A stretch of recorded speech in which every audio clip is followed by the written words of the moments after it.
Welcome to Math Forest business mathematics chapter 1 lecture 7th।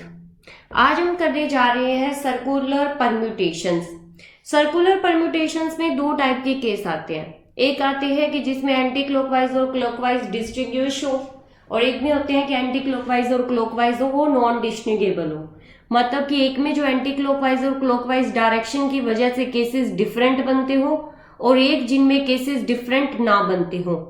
तो पहले हम जो केस कर रहे हैं वो कर रहे हैं जिसमें कि एंटी क्लॉकवाइज और क्लॉकवाइज दोनों डिस्टिंग्विबल है।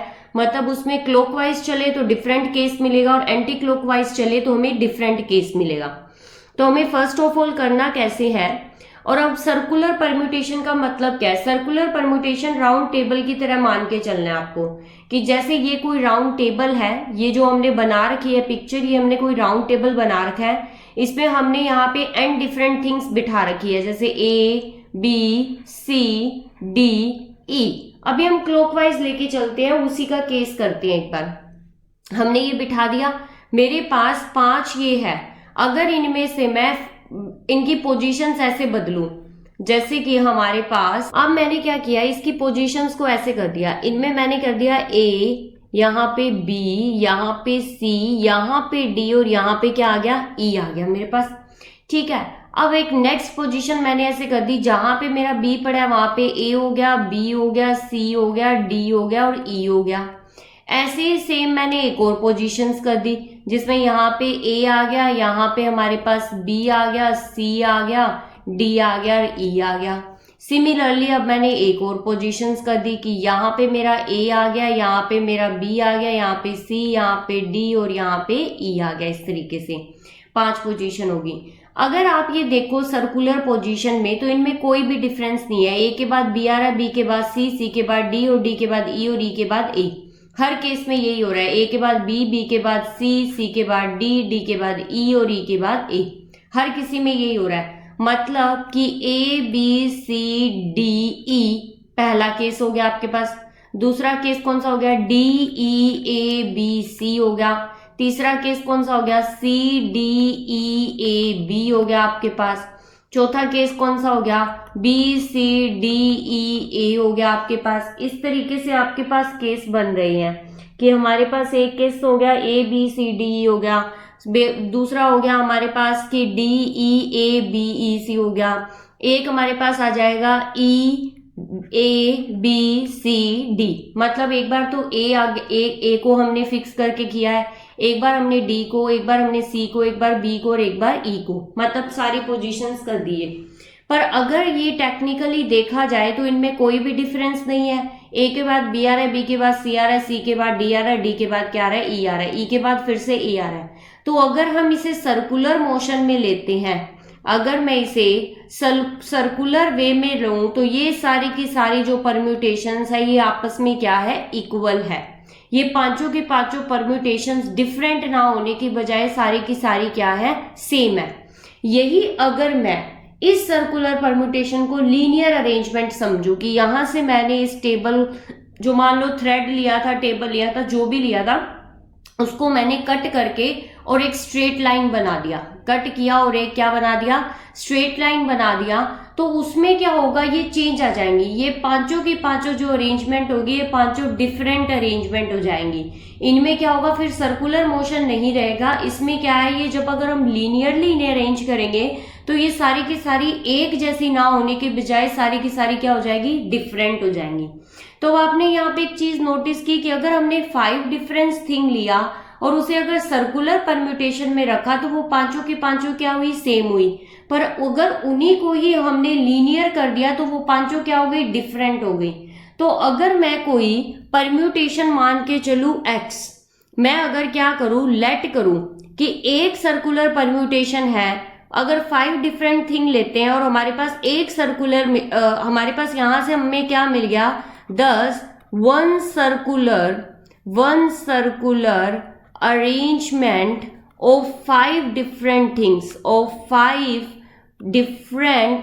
things, जो हमारे पास है। डिफरेंट थिंग्स में क्या हो गया हमारे पास, मान लो पर्सन्स ले लो, gives rise to 5 different linear arrangement, 5 different linear arrangement हमारे पास, अब हमारे पास यहाँ पे क्या हो गया कि जो अगर मेरे पास एक सर्कुलर अरेंजमेंट है 5 डिफरेंट थिंग की, वही हमारे पास 5 डिफरेंट लीनियर अरेंजमेंट बन जाती है। तो अगर मैं मान लो x परम्यूटेशन लेके चलती हूँ सर्कुलर की, तो वो मेरे पास 5 गुना हो जाएगी किसकी, लीनियर की। तो अब मेरे पास यहाँ पे क्या हो गया, now if the total number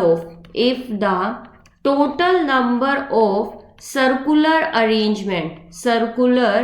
arrangement of 5 person, जो मेरे पास 5 पर्सन की सर्कुलर अरेंजमेंट है वो मैंने मान ली कि x है, तो द टोटल नंबर ऑफ, तो मेरी total number of linear arrangement क्या हो जाएगी, linear arrangement of 5 person is 5x हो जाएगी, क्योंकि अगर एक सर्कुलर मोशन है तो वो 5 गुना हो रही है, तो अगर x सर्कुलर होएगी मेरे पास तो वो क्या हो जाएगी, 5x लीनियर अरेंजमेंट हो जाएगी।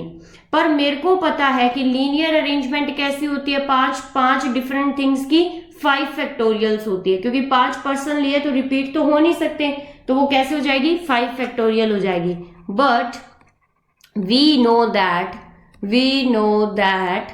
The total number of linear arrangement of 5 person is 5 factorial. तो ये कह रहा है कि यहाँ पे हमने लेट किया था कि जो मेरी सर्कुलर अरेंजमेंट है 5 पर्सन की वो x है, तो लीनियर अरेंजमेंट कितनी हुई, 5x। पर हमें एक्चुअल में पता है कि 5 पर्सन की लीनियर अरेंजमेंट कितनी है, 5 फैक्टोरियल। तो 5x और 5 फैक्टोरियल क्या होनी चाहिए, सेम होनी चाहिए। तो 5x 10, 5x is equal to 5 factorial, क्योंकि दोनों ही एक ही चीज की लीनियर अरेंजमेंट है, तो दोनों क्या होनी चाहिए, सेम होनी चाहिए। तो यहां से x क्या आ गया, 5 factorial by 5 is equal to 4 factorial. ऐसे ही अगर ये हम लेट n के लिए करते कि लेट n डिफरेंट थिंग्स होती, तो हमारे पास मान लो पर्सन्स ही मान लो, यहाँ पे अगर मेरे पास n डिफरेंट पर्सन्स होते और अगर मुझे उसकी सर्कुलर परम्यूटेशन निकालनी पड़ती, circular permutations when clockwise and anti clockwise are different, जो दोनों है वो क्या है, डिफरेंट अरेंजमेंट है, दोनों अरेंजमेंट क्या है, डिफरेंट है, तो मेरी परम्यूटेशन आएगी n-1 फैक्टोरियल की। अगर मेरे पास n डिफरेंट थिंग्स वो इस तरीके से या तो पर्सन्स हो या फिर कुछ ऐसा हो, मतलब कुछ ऐसी चीज हो जिसमें क्लॉकवाइज और एंटी क्लॉकवाइज जो अरेंजमेंट है वो अगर डिफरेंट होगी, तो मेरे पास n-1 फैक्टोरियल इसकी क्या आ जाएगी, सर्कुलर परम्यूटेशंस आ जाएगी। अब ये तो होती है हमारे पास जब मेरे पास क्लॉकवाइज और एंटी क्लॉकवाइज जो परम्यूटेशंस है वो दोनों क्या हो, डिफरेंट हो। जैसे आपने 5 पर्सन्स में 5 बंदे ले लिए, राम, श्याम, गीता, सीता और ममता, ये लिए। तो अगर आप देख रहे हो, उनकी पोजीशंस देखते हो, क्लॉकवाइज पोजीशंस देखते हो और उन्हें बिठा के देखते हो, तो अगर राम के बाद श्याम आ रहा है, श्याम के बाद सीता आ रही है, वैसे ही अगर आप ये पूरा करते हो तो राम के बाद सीता, सीता के बाद गीता, गीता के बाद श्याम और फिर उसके बाद ममता थी। तो वैसे अगर ये क्लॉकवाइज आ रहा है, अगर एंटी क्लॉकवाइज देखे तो आपके पास राम के पास क्या आ रही है, ममता आ रही है, तो पोजीशंस क्या हो गई, बदल गई। क्लॉकवाइज और एंटी क्लॉकवाइज अरेंजमेंट में क्या आ गया, डिफरेंस आ गया। तो इसलिए जब आप कोई पर्सन्स की सर्कुलर अरेंजमेंट करोगे तो उसमें क्लॉकवाइज और एंटी क्लॉकवाइज जो होगा वो क्या होगा, डिफरेंट होगा। अब हम केस करते हैं जिसमें क्लॉकवाइज और एंटी क्लॉकवाइज होगा, वो डिफरेंट नहीं होगा, सेम, मतलब कि उसमें फर्क नहीं पड़ेगा अरेंजमेंट में, वो हम करते हैं। वो कैसे होगा, तो अब आप देखो कि clockwise and anti clockwise arrangements in circular permutations we have different between clockwise and anti clockwise arrangement. अब हमने जो अबव सर्कुलर परम्यूटेशन किया था उसमें हमने क्लॉकवाइज और एंटी क्लॉकवाइज की जो अरेंजमेंट थी वो दोनों डिफरेंट थी। अब हम दूसरा केस करते हैं कि in to corresponding of this type every person got the same neighbour. अब हमने इसमें एक ऐसा केस ले लिया है जैसे क्लॉकवाइज और एंटी क्लॉकवाइज समझाने के लिए आपके पास, कि हमने क्या किया कि हमने एक आदमी ऐसा ले लिया जिसका इस तरीके से घर बनाया कि उसके जो नेबर आ रहे हैं ना वो सेम होंगे दोनों। तो only difference is that the right hand neighbour in one case change the left hand neighbour in the other. मतलब ये किस टाइप का केस होगा कि जब आप इस केस को आप टर्नओवर केस या फिर इमेज केस कह सकते हो, कि जब आप यहाँ पे देखो, यहाँ पे अगर आपने देखा तो यहाँ पे मान लो कि आपके पास एक बंदा है, ये घर है और ये घर है। जब आप इसको एंटी क्लॉकवाइज करते हो तो लेफ्ट राइट में चला जाता है, राइट लेफ्ट में चला जाता है, रहेंगे इन दोनों के पास यही, मतलब कि एक मिरर इमेज हो जाती है। जैसे इस तरीके से जब यहाँ पे आए तो ये वाला यहाँ आ गया, ये वाला यहाँ आ गया, दोनों क्या हो सेम तरीके का दिखे आपके पास। तो यहाँ पे क्या हुआ आपके पास, इन however no distinctions be made the clockwise and anti-clockwise arrangements, then n persons can be seated around a table। तो उस केस में हम जो परम्यूटेशंस लेंगे, जो नंबर ऑफ वेज लेंगे, वो किस तरीके के लेंगे, n-1 फैक्टोरियल बाय 2 वेज लेंगे। कि जो हमारे क्लॉकवाइज और anti clock total circular permutation में n-1 फैक्टोरियल केस बन रहे थे, पर वो तब बन रहे थे जब क्लॉकवाइज और एंटी क्लॉकवाइज क्या थे, डिस्टिंग्विशेबल थे। पर अब यहाँ पे नॉन डिस्टिंग्विशेबल है तो हमारे पास वो केस क्या हो जाएंगे, आधे हो जाएंगे, क्योंकि जो क्लॉकवाइज दे रहा है वही हमें क्या दे रहा है, एंटी क्लॉकवाइज दे रहा है, तो इसलिए वो हमारे केस क्या हो गए, सेम हो गए।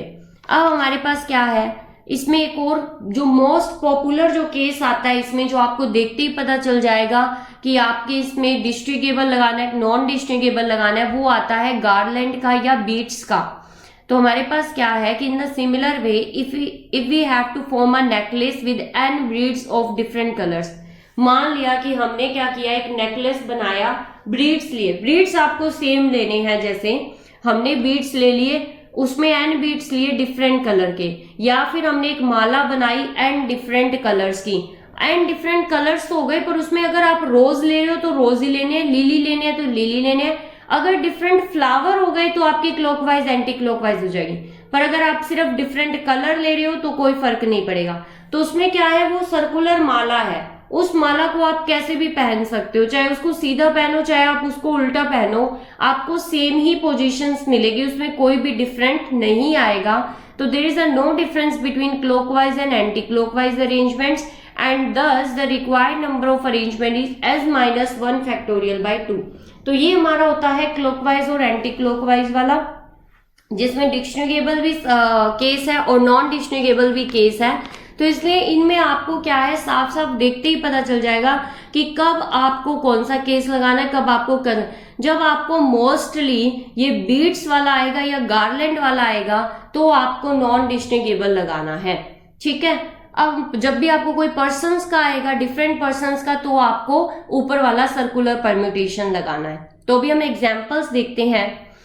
इसके एग्जाम्पल देखो, पहला एग्जाम्पल कह रहा है how many veg can 6 person be seated, कि मेरे को 6 आदमी दे दिए, उनको मुझे कैसे बिठाना है। पहला है इन अ लाइन।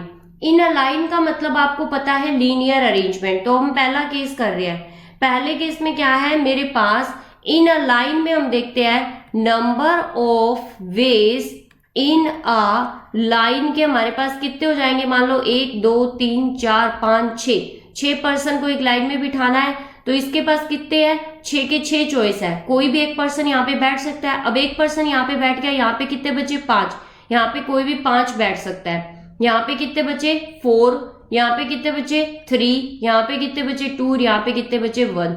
तो कितना हुआ, 6 फैक्टोरियल हो गया। कि हमने जब लीनियर अरेंजमेंट करते थे वो इसी तरीके से करते थे, क्योंकि इसमें जो आपके पास केस बन रहे हैं सारे के सारे डिफरेंट बन रहे हैं। सेकंड हमारे पास आता है number of ways at a round table.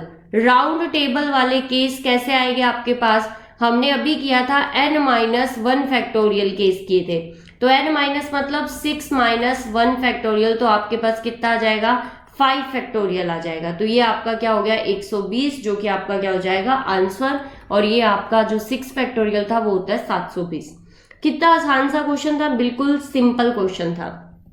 अब देखो, in how many ways 5 ladies and 5 gentleman be sitting in a round table, no 2 ladies are seated together. कोई भी 2 लेडी एक साथ नहीं बैठेगी। तो हमने क्या किया, यहाँ पे एक बनाया, ये हमारा G से हम डिनोट कर रहे हैं जेंटलमैन को, 5 L से हम डिनोट कर रहे हैं लेडीज को, G1 G2 G3 G4 G5। अब हमने पहले जो G1, G2, G3, G4, G5 है ना, उनको सर्कुलर टेबल में लिख लिया। सर्कुलर टेबल में लिखते ही ये क्या बन जाएगा, सर्कुलर अरेंजमेंट बन जाएगी, सर्कुलर परम्यूटेशन बन जाएगी। तो ऑब्वियस है मैंने 5 पर्सन्स को टेबल में अरेंज किया है, तो उसकी परम्यूटेशन कितनी होनी चाहिए, 5 माइनस 1 फैक्टोरियल होनी चाहिए। तो यहाँ पे मेरे पास क्या है, हम जो लेडीज वाला है वो किस बाद में कर रहे हैं, अभी पहले हम जेंट्स को अरेंज कर रहे हैं, लेडीज को हम बाद में करेंगे हमारे पास, ठीक है। तो पहले हम जेंट्स को अरेंज कर रहे हैं, जेंट्स को हमने एक सर्कुलर टेबल पे कर दिया, तो सर्कुलर परम्यूटेशन लग जाएगी हमारे पास। तो हमने क्या किया, 5 gentleman can be seated round a table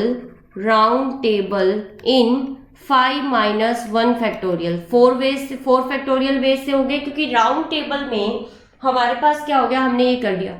अब ये देखो कि 2 लेडीज एक साथ तैयारी चाहिए, तो हमारे पास लेडीज के लिए कौन सी पोजीशन है, G1 G5 के बीच में, G1 G2 के बीच में, G2 G3 के बीच में, G3 G4 के बीच में और G4 G5 के बीच में। मान लो पहली लेडीज को मैंने यहाँ बिठा दिया, दूसरे को यहाँ पे, तीसरी को यहाँ पे, चौथी को यहाँ पे, पांचवी को यहाँ पे। अब ये जो 5 लेडीज है, ये 5 फैक्टोरियल वे से अपनी पोजीशन चेंज कर सकती है। अब मान लो B1 B2 यहाँ पे आ गए, इंटरचेंज हो गए, पोजीशन चेंज हो गई। B2 B3 ने पोजीशन चेंज की तो चेंज हो गए।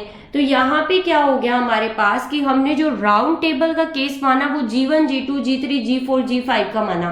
उसके बाद जो उनके बीच में जो लेडीज बैठेंगी वो अपने आप को 5 फैक्टोरियल वे से अरेंज करेगी। तो यहाँ पे क्या आ गया कि 2 लेडीज एक साथ नहीं बैठनी चाहिए, therefore 5 ladies can be seated in 5 places in 5 he ladies और 5 ही प्लेस है, तो 5P5 हो गए, मतलब NB5 है और RB5 है, तो ये क्या हो गया, 5 फैक्टोरियल आ गया। अब दोनों वेज एक साथ होने हैं, मतलब लेडीज को भी बिठाना है, जेंट्स को भी बिठाना है, तो इनके बीच में क्या हो जाएगी, मल्टीप्लिकेशन हो जाएगी। तो हमारे पास क्या आ गया, by the principle of multiplication के प्रिंसिपल से हम क्या करेंगे, टोटल नंबर ऑफ अरेंजमेंट्स निकालेंगे। जो टोटल नंबर ऑफ अरेंजमेंट वो क्या है, 4 फैक्टोरियल इंटू 5 फैक्टोरियल, जो कि 2880, ये हमारा क्या हो गया, आंसर हो गया। तो हमारे पास इस तरीके से आसान हो गया, एक तरीके से बिल्कुल आसान क्वेश्चन था। नेक्स्ट हमारे पास क्या है, 3 boys and 3 girls are to be seated around a table in a circle. Among them the boy X doesn't want any girl neighbor. मतलब कि हमारे पास जो X लड़का है वो ये नहीं चाहता कि उसके आस में और पास में 2 लड़कियां बैठें। मतलब कि राउंड में तो यही होता है ना, अगल और बगल दोनों में हो गया। तो the girl Y doesn't want any boy neighbor. अब लड़की चाहती है, एक Y लड़की है, वो चाहती है कि मेरे आसे पास से कोई लड़का ना बैठे। तो how many such arrangement are possible. तो सबसे पहले हमें ना विजुअल देख लेना चाहिए कि कैसा दिखता होगा ये हमारे वे से। हमने क्या किया, यहाँ पे X को फिक्स कर दिया और यहाँ पे हमने Y को फिक्स कर दिया कि हमारे पास जो X लड़का है उसे हमने यहाँ फिक्स कर दिया जहाँ 3 बजते हैं, और Y वाले लड़के को हमने 9 बजे पे फिक्स कर दिया। अब देखो जो Y वाली लड़की है ना, Y वाली जो लड़की है वो चाहती है कि मेरे पास कोई भी लड़का ना बैठे। तो यहाँ पे G1 गर्ल बैठ गई, G2 गर्ल बैठ गई, यहाँ पे B1 लड़का बैठ गया, यहाँ पे B2 लड़का बैठ गया। कि X बॉय तो चाहता है कि लड़की ना बैठे उसके आसपास, Y बॉय चाहता है कि उसके पास लड़का ना बैठे। अब ये देखो, ये B1 और B2 किस तरीके से अरेंजमेंट, X तो फिक्स ही हो गया, इसका तो कोई अरेंजमेंट ही नहीं है। B1 B2 अपने आप को किस तरीके से अरेंज कर सकते हैं कि एक बार तो B1 यहाँ बैठ गया, B2 यहाँ, दूसरी बार B2 यहाँ बैठ जाए और B1 यहाँ, तो दो अरेंजमेंट हो गई यहाँ पे टोटल। यहाँ देखो Y फिक्स हो गया, G1 यहाँ है, G2 यहाँ, एक अरेंजमेंट ये होगी, एक अरेंजमेंट ये कि G2 यहाँ जाए, G1 यहाँ जाए, तो 2 अरेंजमेंट यहाँ हो गई। दोनों अरेंजमेंट एक साथ होनी है, तो टोटल नंबर ऑफ वेज कितने हो जाएंगे आपके पास, टोटल नंबर ऑफ वेज हो जाएंगे, टोटल नंबर ऑफ वेज कितने हो जाएंगे आपके पास, 2 factorial into 2 factorial is equal to आपके पास कितना आया, 4। मतलब 2 इंटू 2 कितना होता है, 4। इस तरीके से वर्डिंग में आपको समझ आ गया होगा, तो इसलिए कोई इतनी दिक्कत है नहीं। तो हमारे पास नेक्स्ट क्वेश्चन क्या आता है यहाँ पे, नेक्स्ट आता है कि इन how many veg can 5 beads of different colours form a necklace, कि मेरे पास 5 बीड्स है डिफरेंट कलर के, उसका मुझे क्या बनाना है, एक नेकलेस बनाना है। तो वो किस तरीके का, अभी हम केस पढ़ के आएंगे। जो 5 बीड्स का केस आता है तो उसमें क्लॉकवाइज और एंटी क्लॉकवाइज की जो पोजीशन होती है वो नॉन डिक्शनरीबल होती है, तो उसमें हमारे पास n-1 फैक्टोरियल बाई 2 का फॉर्मूला लगता है। तो यहाँ पे क्या है, since the clockwise and anti clockwise, जो क्लॉकवाइज और anti clockwise arrangements are not distinguishable, are not different, तो हमारे पास क्या हो जाएगा, so the total number of arrangement is n-1 factorial by 2। तो हमारे पास n की जगह क्या है 5 -1 फैक्टोरियल बाई 2, तो यहाँ पे क्या आएगा 4 फैक्टोरियल बाई 2, तो कितना आया 12, क्योंकि 4 फैक्टोरियल 24 होता है, उसको हमने 2 से डिवाइड कर दिया तो कितना आ गया 12 आ गया। यहाँ पे आपका जितना भी परम्यूटेशन का पोर्शन था वो सारा क्या हो जाता है, कंप्लीट हो जाता है। अब हम कल से जो स्टार्ट करेंगे वो हम कॉम्बिनेशन करेंगे। Combination as compare to permutations easy होता है, मे बी, मतलब मुझे लगता हो ऐसा, क्योंकि मुझे मेरे टाइम में कॉम्बिनेशन इजी लगता था एज कंपेयर टू परम्यूटेशन। अब आप पे डिपेंड करता है कि आपको कैसा लगेगा। तो कल से जो है वो कॉम्बिनेशन स्टार्ट होगा, यहाँ तक कि आपको सारी एक्सरसाइज कंप्लीट करनी है। अगर आपके पास कोई भी प्रॉब्लम है तो वो आप टेलीग्राम चैनल पे डिस्कस कर सकते हो, मुझे क्वेश्चन भेज सकते हो, आपको आंसर मिल जाएंगे। For notes, queries and PDF file of this video, join our Telegram channel, link in the description. Don't forget to like, share and subscribe the channel. Thank you.